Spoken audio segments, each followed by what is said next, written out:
जश्न ईद मिलादुन्नबी व जश्न दस्तारबंदी का प्रोग्राम बड़ी ही धूमधाम के साथ आली जनाब अब्दुल क़य्यूम साहब ने रचाया, मनाया, सजाया।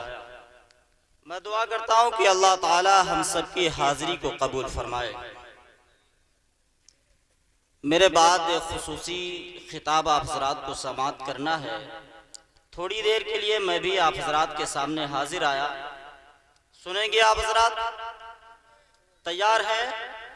एक मर्तबा हाथों को उठा के बोले सुबहान अल्लाह। एक मर्तबा और बोल दे या रसूल अल्लाह। मेरी आदत है कि मैं अपनी बात को आगे बढ़ाने से पहले हिंदू भाइयों की कुछ किताबें मशहूर हैं, ऋग्वेद, सामवेद, अथर्ववेद, यजुर्वेद, 18 पुराण, भविष्य पुराण। और अगर हिंदू भाई सुन रहे होंगे तो वो भी खुश होंगे।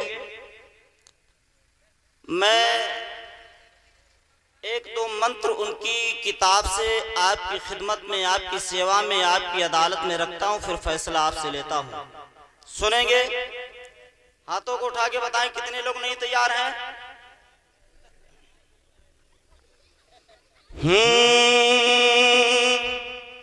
ओम पूर्विदा पूर्विदं पूर्णात् पूर्णमादिच्छति पूर्णस्य पूर्णमादाशिष्यति। ओम शांति शांति शांति। गणेशं चरणं शिशमनं पर्वतं चरणं शिशमनं गंगाजनं स्नानं शशान्तं चरणं शिशमनं गंगाजनं स्नानं पंडितं गोदानं स्वाहा।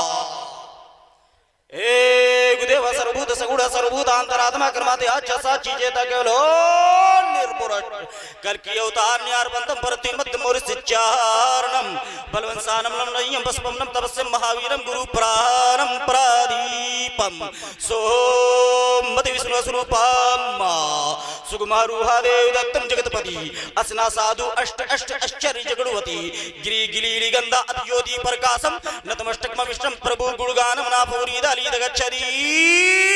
प्राक्रम पवित्रम गंगा स्नानम मदीत पवित्रम पवित्रम। अच्छा लगा? बोले अच्छा लगा? हाँ, अच्छा वही लगता है जो समझ में नहीं आता है, और जो समझ में आएगा वो अच्छा नहीं लगेगा। एक मंत्र और आपकी खिदमत में, आपकी सेवा में, आपकी अदालत में रखता हूं, फिर फैसला आपसे लेता हूं। सुना दें एक और मंत्र? सुना दें?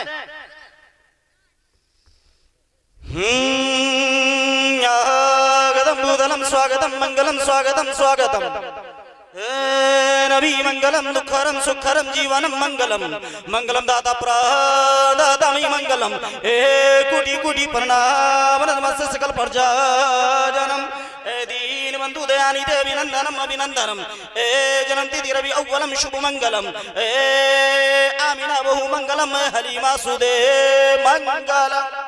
बोले सुभान अल्लाह। आइए, फरमाइश के मुताबिक हाफिज नूरुद्दीन साहब ने कुछ फरमाइश की थी दस्तारबंदी के ताल्लुक से एक कलाम की। मैं 2-3 शेर पेश कर रहा हूँ। एक मरतबा दरूद पाक पढ़ें। अल्लाहुम्मा सल्ली अला सय्यिदिना मौलाना मुहम्मद व बारिक वसल्लम सल्लल्लाहु अलैहि वसल्लम अलैहि या हबीबी या रसूल अल्लाह सल्लल्लाहु अलैहि वसल्लम। यहाँ पर तमाम उलमा हज़रात की तवज्जो चाहता हूँ। माशाअल्लाह बड़े खूबसूरत खूबसूरत चेहरे यहाँ पे बैठे हुए। मैं दुआ करता हूँ कि हमारी जमात के लोग, यहाँ पर जितने भी लोग मौजूद हैं, अल्लाह सबके इल्म में, अमल में, उम्र में बरकतें अता फरमाए। आमीन। दरूद पाक पढ़ लें। अल्लाहुम्मा सल्ली अला सय्यिदिना मौलाना मुहम्मद व बारिक वसल्लम सल्लल्लाहु अलैहि वसल्लम अलैहि या रसूल अल्लाह सल्लल्लाहु अलैहि वसल्लम। कि पूरा हमारे दिल का भी अरमान हो गया, पूरा हमारे दिल का भी अरमान हो गया, कि पूरा हमारे दिल का, हाँ पूरा हमारे दिल का भी अरमान हो गया, हाँ पूरा हमारे दिल का भी अरमान हो गया। बच्चा, हाँ बच्चा हमारा हाफिज कुरान हो गया, बच्चा। सुभान अल्लाह, बेशक बेशक। को बढ़ा दे, थोड़ी गूंज पैदा कर दे कि बच्चा हमारा हाफिज़े कुरान हो गया और आंखों को चूम चूम के उस्ताद ने कहा, उस्ताद साहब बैठे हुए हैं, कि आंखों को चूम चूम के उस्ताद ने कहा, आंखों को चूम चूम के माँ बाप ने कहा, कि आंखों को चूम चूम के माँ बाप ने कहा, जन्नत जन्नत में मेरा जाने का सामान हो गया, जन्नत में मेरा जाने का सामान, सुभान अल्लाह सुभान अल्लाह, सामान हो गया। और उसके लिए फरिश्ते बिछाते हैं अपना पर, उसके लिए फरिश्ते बिछाते हैं अपने पर। ऐ सुन्नी मुसलमानों, खुश अकीदा सुन्नी जन्नती मुसलमानों, दूर दराज से आने वालों, तवज्जो से सुनो, जहन को हाजिर करके सुनो। जब नफ्सी नफ्सी का आलम होगा, सूरज सवाने से पे होगा, ना दोस्त दोस्त का होगा, ना भाई बहन की होगी बहन का होगा, ना बहन भाई की होगी, ना बेटी बाप की होगी, ना बाप बेटे का होगा, ना माँ बेटी की होगी, ना बेटी माँ की होगी, ना दोस्त दोस्त का होगा, कोई किसी का यार ना होगा, कोई किसी का मददगार ना होगा। लेकिन उस वक्त में मस्ती में झूमता हुआ अगर कोई होगा तो वो हाफिज़े कुरान। सुभान अल्लाह, नारे तकबीर, नारे रिसालत, मसलके आला हज़रत, उलमाए अहले सुन्नत, अज़मते इस्लाम, अज़मते कुरान, पैगंबरे इस्लाम, नारे तकबीर, नारे रिसालत, मस्ती में झूमता हुआ हाफिज़े, बोले बोले बोले हाफिज़े कुरान होगा। और वालिदैन यानी माँ बाप के सर पे नूरी ताज होगा। सुभान अल्लाह सुभान अल्लाह, वालिदैन के सर पे, माँ बाप के सर पे नूरी ताज होगा। फरिश्ते रब की बारगाह में अर्ज करेंगे, मौला की बारगाह में अर्ज करेंगे, ऐ मौलाए करीम, ये कौन लोग हैं जिनके सरों पे ये इतना हसीन, इतना खूबसूरत ये ताज रखा गया, जिसके सामने चांद की सूरज की रोशनी फीकी पड़ गई। ये सहाबी भी नहीं है, रसूल भी नहीं है, नबी भी नहीं है, ये वली भी नहीं है, शहीद भी नहीं है, फिर भी इनके सरों पे ये इतना हसीन, इतना खूबसूरत ये ताज क्यों सजाया गया है? तो कुर्बान जाओ मुसलमानों, हाफिज़े कुरान की शान देखो, मकाम देखो। हाफिज़े कुरान का अल्लाह फरमाएगा, ऐ फरिश्तों, ये सही बात है, ये हाफिज़े, ये शहीद नहीं है, ये नबी भी नहीं है, ये रसूल भी नहीं है, ये वली भी नहीं है, लेकिन इन्होंने अपनी औलाद को, अपने बेटे को दुनिया में हाफिज़े कुरान बनाया था, हाफिज़े कुरान बनाया था। उसी हाफिज़े कुरान होने की बरकत से इनके सरों पे ये ताज रखा गया है। सुभान अल्लाह सुभान अल्लाह सुभान अल्लाह, बेशक इनके सरों पे ये हसीन ताज रखा गया है। बेशक सुभान अल्लाह। और बोल दे लाके, उनके सरों पे नूरी ताज रखा गया। इसीलिए हम कहते हैं कि उसके लिए फरिश्ते बिछाते हैं अपने पर, उसके लिए फरिश्ते बिछाते हैं अपने पर। जो भी रसूल पाक का मेहमान हो गया, सुभान अल्लाह सुभान अल्लाह, रसूल पाक का मेहमान हो गए। बोल दे बेईमान हो गया।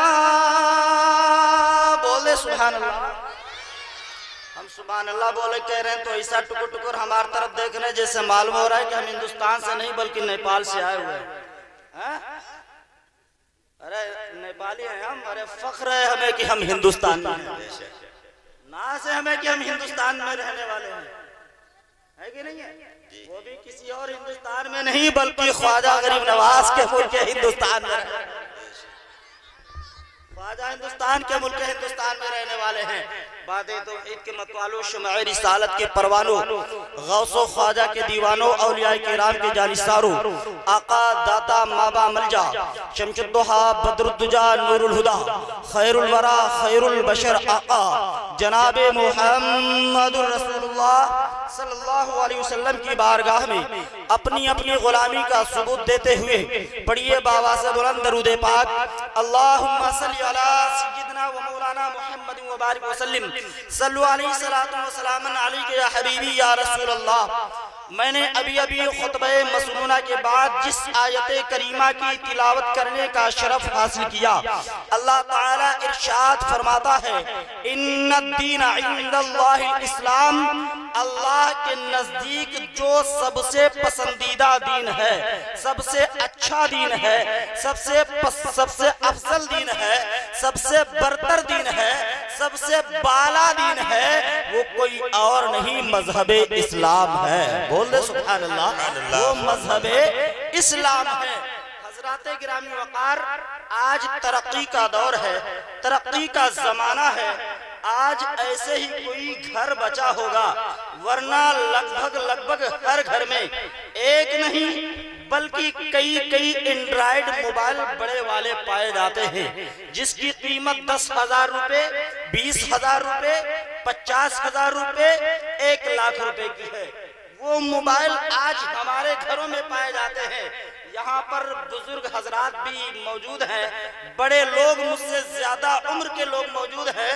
आपको पता होगा कि आज से 20 साल पहले का एक जमाना था कि जब हमारे यहाँ छोटे छोटे मोबाइल पाए जाते थे, जिन्हें नोकिया 1100 और नोकिया 800 कहा जाता था। आज वो मरहूम हो गए। जब उनमें फोन आता था ना तो वो धीरे से बजते थे, उनमें गाना नहीं बजता था, लेकिन वो मोबाइल जब हमारे हाथों से छूट के गिरते थे तो उनकी बैटरी अलग होती थी, सिम अलग होता था, ढक्कन अलग होता था। लेकिन आज हमारे पास इतना बड़ा वाला मोबाइल जो है, जब ये जमीन पे हाथ से छूट के गिरता है ना तो बैटरी अलग नहीं होती है बल्कि गुर्दा अलग हो जाता है, धड़कनें अलग हो जाती हैं, कलेजी अलग होती है, सांसें अलग होती है कि नहीं है? हकीकत है कि नहीं है?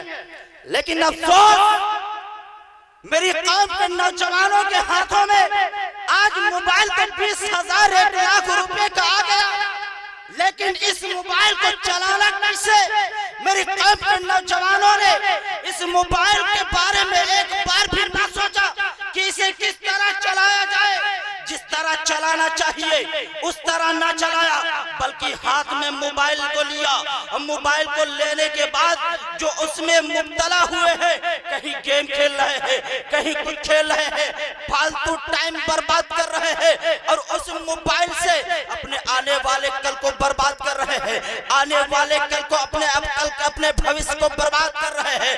इस मोबाइल से मेरी कौम के नौजवान ने अपने मुस्तकबिल को बर्बाद कर लिया। और जिसकी उम्र 15 साल की है, बेटे ने बाप से एक मर्तबा कहा कि अब्बा जी मुझे मोबाइल चाहिए, लेकिन बाप ने एक बार भी ये ना सोचा, इस बात की फिक्र ना किया कि अगर मैं मोबाइल अपने बेटे के हाथ में ला के दे दूंगा तो आज मेरा बेटा किताबें पढ़ रहा है, किताबों के करीब है, लेकिन कल जब मोबाइल आ जाएगा ये किताबों से दूर होगा, किताबें किनारे हो जाएंगी, मोबाइल में ये मशगूल हो जाएगा, ये इसकी पढ़ाई किनारे हो जाएगी। उस बच्चे के भविष्य के बारे में ना सोचा, मुस्तकबिल के बारे में ना सोचा, कल के बारे में ना सोचा, बल्कि वही बेटे के लिए दुकान पे जाता है, 20,000 का मोबाइल लेता है, अपने बच्चे के हाथ में लाके रख देता है।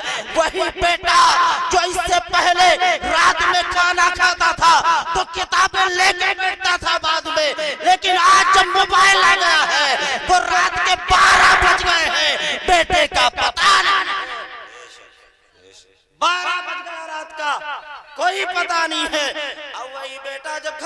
मोबाइल लेके निकल गया है।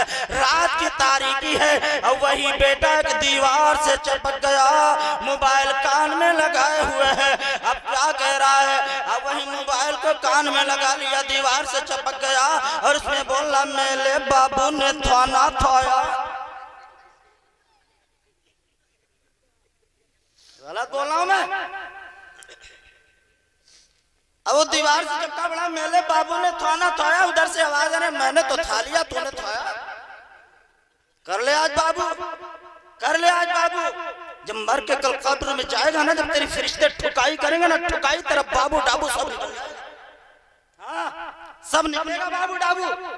हमें जिस लड़की से निकाह नहीं हुआ, शादी नहीं हुई है, शादी से पहले लड़की से बात करना नाजायज और हराम है, हराम है। अब करा बाबू डाबू लगा पड़ा है। अब वही बाप जिसने अपने बच्चे के हाथ में मोबाइल ला के दिया, कुछ दिन तक वो मोबाइल चलाता रहा, फिर ऐसा बिगड़ा कि बाप कोई बात कह रहा तो बेटा सुनने को तैयार नहीं। फिर आ गया दौड़ता हुआ कारी सुबुक्तुबीन साहब के पास। आ गया बाप, कारी साहब मेरे बच्चे को तावीज बना दीजिए, मेरा बच्चा इतना बिगड़ गया, ना मेरी बात मान रहा, ना मेरी बीवी की बात सुन रहा, किसी की सुनता ही नहीं, कोई तावीज बना दो। तो मैंने कहा तावीज तो तावीज है, 1000 तावीज पहना दो, यहाँ तक कि कारी सुबुक्तुबीन ही को उसके गले में टांग दो, सुधरने वाला नहीं सुधर सकता तुम्हारा बेटा। तावीज तो तावीज है, तुम मौलाना को टांग दो गले में, नहीं सुधर सकता तुम्हारा बेटा। हमें बिगाड़ने के लिए कारी सुबुक्तुबीन विश्वास से चल के आए थे तुम्हारे बेटे को, या हम आए थे बिगाड़ने के लिए? पढ़ाई की उम्र में तुमने उसके हाथ में मोबाइल का डिब्बा थमा दिया। हालांकि मोबाइल में सारी खुराफातें नहीं है, बुराइयां सारी नहीं है, अच्छाइयां भी हैं, लेकिन जिस तरीके से इस्तेमाल करोगे वैसा बेनिफिट मिलेगा, ये तुम्हारे ऊपर है। मोबाइल में सारी खुराफातें नहीं है, लेकिन पढ़ाई की उम्र में बच्चों को मोबाइल से दूर रखना चाहिए, नहीं देना चाहिए पढ़ाई की उम्र में बच्चों के हाथ में मोबाइल।